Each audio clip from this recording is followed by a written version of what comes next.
5 थानों में हम लोगों के द्वारा FIR किया गया है, अविलंब गिरफ्तारी नहीं हो रही है। आदरणीय प्रधानमंत्री जी का कहना था कि न खाऊंगा न खाने दूंगा, लेकिन आज हम लोग को ताज्जुब होता है कि एक करोड़ों व्यक्ति का पैसा सुब्रत राय कैसे खा गया। हम लोग अन्याय के बीच में जूझ रहे हैं, सब मर रहा है। भोर 4-9 बजे से आके लोग बैठा रहता है, भर रात ये लोग 40 आदमी रातों में सब यहाँ रहे हैं। हम लोग बेरोजगार थे, हम बोले हम लोग बेरोजगार थे 20 साल पहले। 20 साल जो जिंदगी जिए हैं, बहुत सुखद जिंदगी जिए हैं। ऐसा नहीं कि सहारा हम लोग को बहुत दुख दिया, लेकिन आज का जो दुख है ना, वो सुख पे भारी है, बहुत ज्यादा भारी है।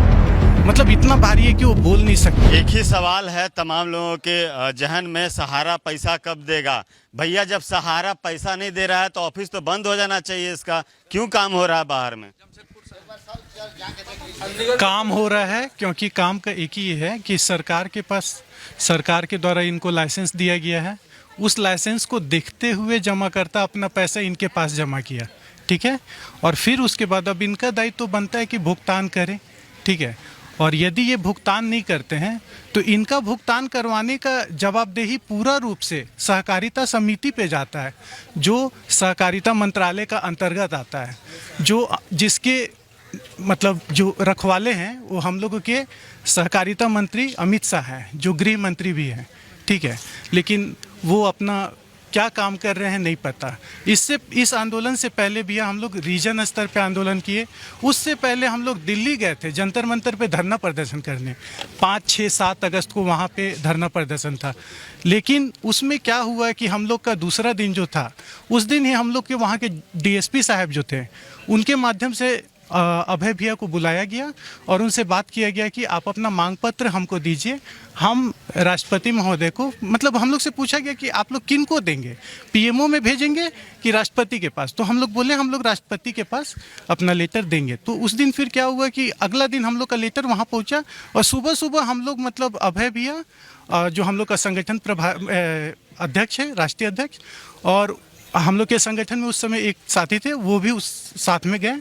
और फिर वहाँ से हम लोग को 7 दिन का समय मिला कि 7 दिन के बाद आपका भुगतान होगा। हम लोग बहुत खुश थे, मतलब इतना खुश थे कि हम लोग को लग रहा था कि फिर से हम लोग का 20 साल पहले का जो ज़िंदगी है, जो हम लोग बेरोजगार थे, और उस समय का ज़िंदगी हम लोग का वापस आ जाएगा।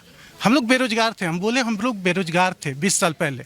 20 साल जो ज़िंदगी जिए हैं, बहुत सुखद ज़िंदगी जिए हैं। ऐसा नहीं कि सहारा हम लोग को बहुत दुख दिया, लेकिन आज का जो दुख है ना, वो सुख पे भारी है, बहुत ज़्यादा भारी है। मतलब इतना भारी है कि वो बोल नहीं सकते। आज मेरा कहना सही था, अब लोग फ्रॉड कंपनी को नहीं, लोगों को समझ रहे। पहले से हम लोग के साथ रिलेशन था, उसी रिलेशन का ऊपर पैसा आता था। कोई इन लोग को देख के पैसा नहीं देते थे, पैसा हम लोग को देख के देते थे। लेकिन पैसा जमा तो इनके यहाँ होता था ना।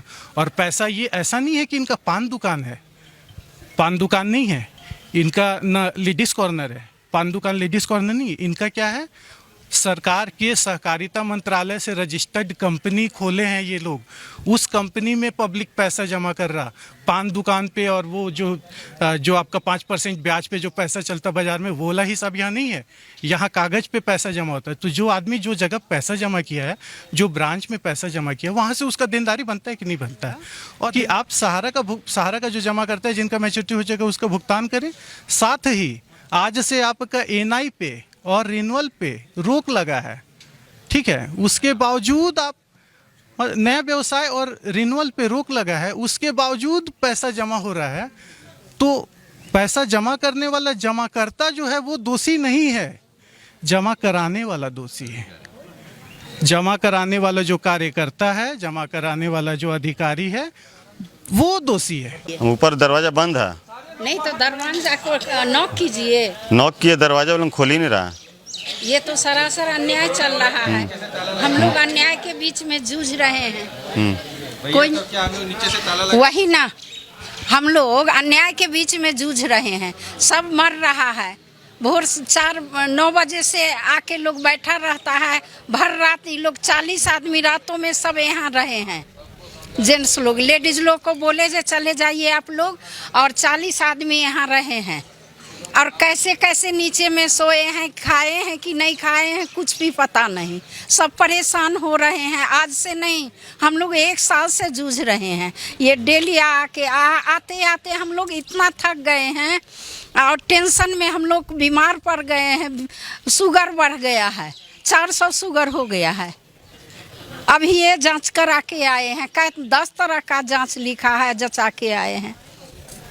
आई लोग कोई निदान नहीं निकाल रहे हैं। ऐसे कैसे चलेगा? पार्टी लोग हम लोग को परेशान कर रहा है। जो आप लोग पैसा दिलाइए, ले गई हैं तो आज दिलाइए, नहीं तो आपके घर में जाके तोड़ फोड़ करेंगे। तो हम लोग कैसे रहें? जीना हराम हो गया है। सहारा में घुस के लगता है जो हम लोग बहुत बड़ा अन्याय किए। इतना सम्मान देते थे, इतना हम भगवान मानते थे जिनको, वो आज हम लोगों को ये करा रहे हैं, ये दिखा रहे हैं। फ्रॉड होता है तो उसका नैतिक जिम्मेवारी सरकार की भी है। सरकार को भी इस बात पे ध्यान देनी चाहिए कि हमारे राज्य में जो भी प्रजा हैं उनको हम कैसे सुखी संपन्न बना सके।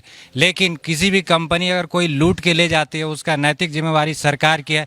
सरकार भी उस पर एक्शन ले। सरकार के सारे तंत्र है उनके पास, वो सारे जांच एजेंसियां हैं, वो क्यों नहीं जांच कराती है? केंद्र और राज्य सरकार इसके लिए इतना ही दोषी है जितना कंपनी दोषी है।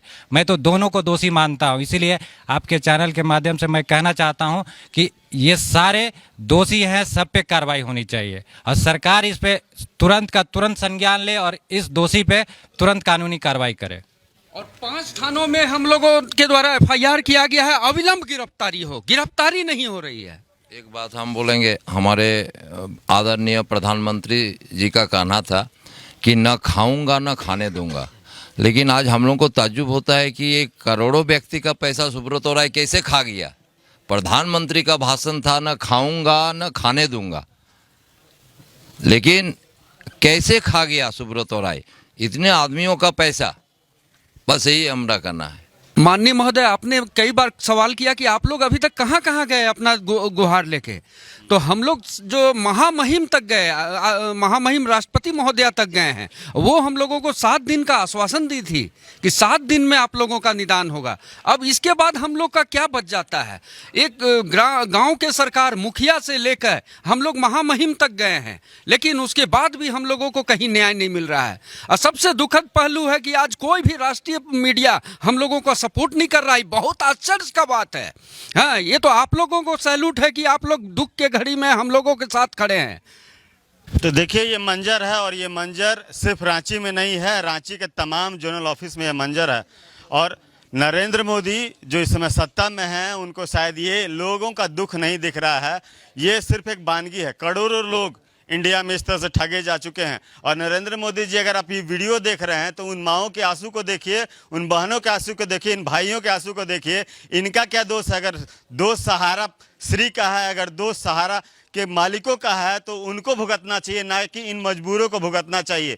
2 दिनों से लगातार ये लोग अनशन में बैठे हुए हैं और अनिश्चितकालीन अनशन है। और न रांची के लोगों को दिख रहा है, न झारखंड सरकार को दिख रहा है, न केंद्र सरकार को दिख रहा है कि करोड़ों लोग इस तरह से देश के कोने कोने में बैठे हैं और उनका पैसा अटका हुआ है। लेकिन आज लगभग सालों से इन लोगों का जो है वो भुगतान नहीं हो रहा। आखिर इसके जिम्मेदार कौन है, ये आप वीडियो में ज़रूर बताइएगा। और ये भी बताइएगा कि सहारा जो कंपनी हमेशा वादा करती थी कि हम लोग एक परिवार है, आज उनका परिवार कहाँ गया? आज ये लोग सड़क पे क्यों हैं? आज ये लोग जोनल ऑफिस के सामने क्यों बैठे हैं? और इसकी जवाबदेही कौन लेगा? जब एक फ्रॉड होता है तो तमाम जो महकमा है वो जो है वो एक्टिव हो जाता है। लेकिन आज जब इतना सारा फ्रॉड हो चुका है, करोड़ों अरबों रुपया इसी ऊपर वाले कंपनी के पास अटका हुआ है, तो कौन इसका भुगतान कराएगा? कौन इसके लिए जवाबदेह है? ये सोचने वाली बात है। अब ये अनिश्चितकालीन हड़ताल कहाँ जाके रुकता है, ये देखने वाली बात है। और इन माओं का, इन भाइयों का भुगतान कब होता है, ये भी देखने वाली बात है। सहयोगी जितेंद्र के साथ मिथिलेश सिंह, धन्यवाद।